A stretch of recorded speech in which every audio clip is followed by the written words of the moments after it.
Hello and thanks for joining us for our commercial market update. What a crazy month it's been. Amongst the joy of Easter and a much needed break, the spectre of the Iranian conflict and its economic consequences have not been out of the headlines. With our policymakers already playing with interest rates and floating a number of potential changes to both capital gains tax and negative gearing, many in the property markets are asking the question, where to from here? Whilst it may be overly simple, our view is quite straightforward. We enjoy a market with limited supply, building costs were already under pressure with no sign that this will soften, and delivery timeframes will lengthen due to supply chain constraints. Notwithstanding some hesitation from both buyers and tenants who are adopting a wait-and-see approach to the outcome of the conflict, we do not see a material variation to values in the short term as the fundamentals remain incredibly strong. Potential changes to the tax legislation do create some more interesting conversations. Based on media reporting, it appears likely that the discount applied to capital gains tax will be substantially reduced from July. Speculation currently supports a grandfathering provision to protect existing rights for those already in the market, meaning this variation will only apply to assets purchased under the new regime.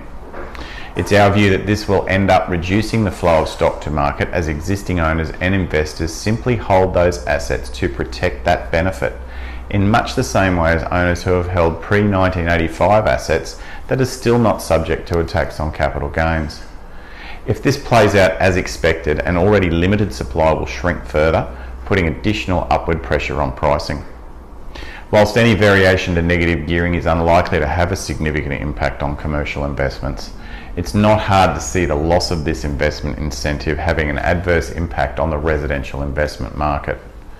Many who rely on negative gearing as an investment strategy will exit the market, reducing the number of private rentals in an already shallow pool. Modelling completed by some media pundits suggests that residential rentals could rise by as much as 30%, putting many of those who are already struggling with cost of living pressures in an impossible position. Hopefully common sense prevails and any tweaks come budget time do not cause too much disruption or hardship. June 30 is now not that far away and consideration must be given to end of financial year planning.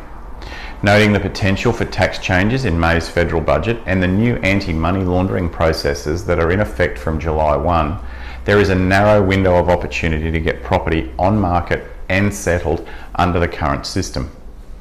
Our sales team is achieving record results and are happy to provide advice on any assets you may be considering for sale.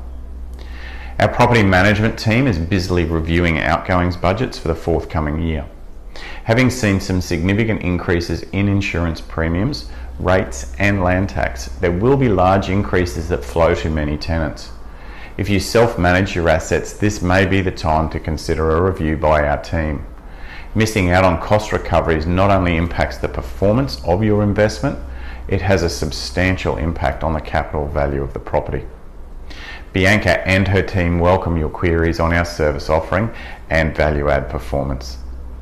That's it from me this month. See you in May. Cheers.